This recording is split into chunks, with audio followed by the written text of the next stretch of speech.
پہنچنے کے لیے وسیلہ چاہیے. اللہ نے نبی بھیجے, چاہے تو خود ساری مخلوق کو ہدایت دے دے, کیوں بھیجے؟ اللہ قریب ہے, بے شک قریب ہے, لیکن اس کو قرب کو سمجھنا ہمارے بس کی بات نہیں.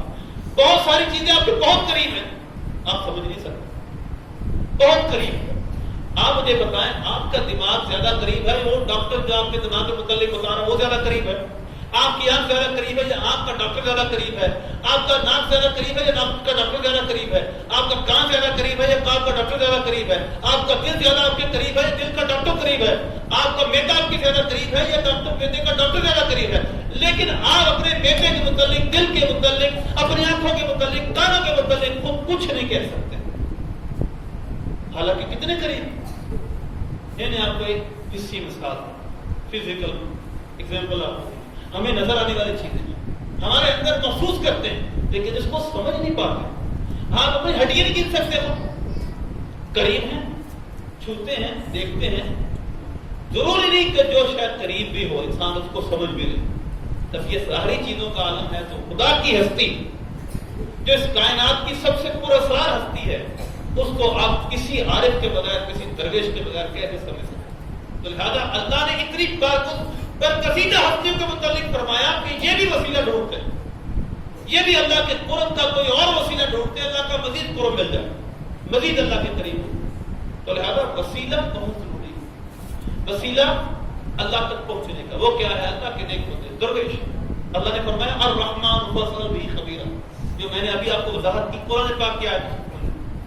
الرحمن فاسأل به خبیرا, رحمان کے متعلق پوچھنا ہے تو کسی خبر رکھنے والے سے پوچھ, جو رحمان کی خبر پا چکا اس سے پوچھ کہ رحمان کیا ہے, اس کی صفات کیا ہیں, اس کا قرب کیسے پایا جائے, اس کی معرفت کیسے حاصل کی جائے. واتبع سبیل من اناب الیہ, اللہ نے دوسرے مقام پر فرمایا اس کے پیچھے چل جو میری طرف پلٹ آیا.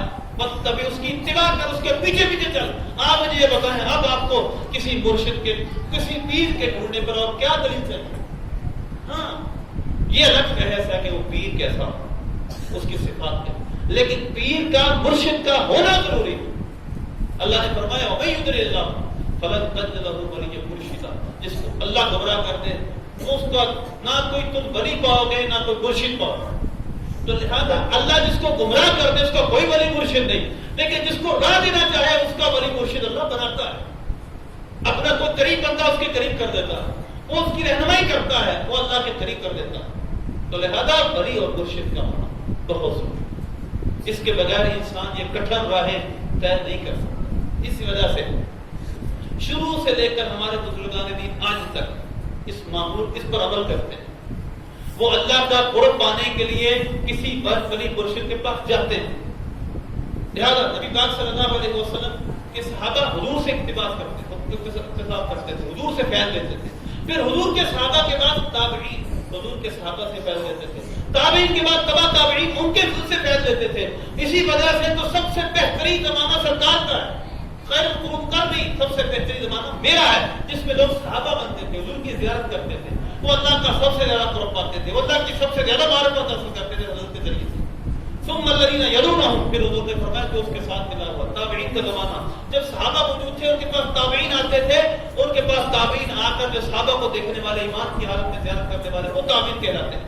وہ تابعین آتے تھے صحابہ سے, وہ دین سیکھتے تھے, اسرار العلوم سیکھتے تھے, اللہ کی معرفت پاتے تھے. پھر اس کے بعد تبع تابعین جو تابعین کی زیارت کرنے والے لوگ تھے وہ ان سے سیکھتے تھے. سرکار نے فرمایا سب سے بہترین زمانہ میرا ہے. پھر اس کے بعد جو اس کے ساتھ ملا ہوا, پھر اس کے ساتھ ملا ہوا. تو اس لیے ولی مرشد کا, پیر کا ہونا بہت ضروری. وہ ظاہری باطنی دونوں طرح کے علم سیکھنے کے لیے ہمیں کسی پیر کی حاجت ہے. ظاہری طور پر استاد کہتے ہیں, باطنی طور پر اس کو مرشد کہتے ہیں. تو لہذا یہ میں نے کچھ مختصر صاحب کے ساتھ بیان کیا ہے, پر ذرا اس پہ بہت لمبا کلا, وقت ہمارے پاس نہیں. حضرت موسیٰ علیہ السلام حضرت خضر کے پاس جاتے ہیں, قرآن پاک کا واقعہ, اللہ کے نبی ہیں اور گھر بیٹھ کے آپ دعویٰ کرتے ہیں میں قرآن سمجھ لوں گا, میں سارے لوگ گھر بیٹھ کے سمجھ لوں گا. حضرت موسیٰ علیہ السلام کو اللہ فرما رہا ہے حضرت خضر کے پاس جائیں. پورا واقعہ ہے 15ویں پارے کا آخری رکوع اور 16ویں پارے کا پہلا رکوع, 2 رکوعوں کے اندر یہ پورا واقعہ ایک تفصیلی واقعہ. حضرت موسیٰ علیہ السلام حضرت خضر کے پاس گئے, انہوں نے کچھ باطنی علوم کو بتایا, کچھ باطنی چیزیں سکھائیں. تو لہذا اسی طرح حضرت شعیب علیہ السلام کے پاس حضرت موسیٰ علیہ السلام کے 30ویں پارے میں سورۃ قصص میں اس کا ذکر ہے. کوئی آئے شعیب یسر تو شبانی سے کلیمی 2 قدم ہے. انسان بس اوقات 30 40 سال عبادت کرتا ہے لیکن کوئی ایسی غلطی کرتا ہے جس کی وجہ سے اس کی کوئی نماز کوئی عبادت قبول ہی نہیں ہوتی, اللہ کا قرب نصیب ہی نہیں ہوتا. لیکن کوئی اللہ کا درویش اللہ کا نیک بندہ اس کو بتاتا ہے تو یہ غلطی کر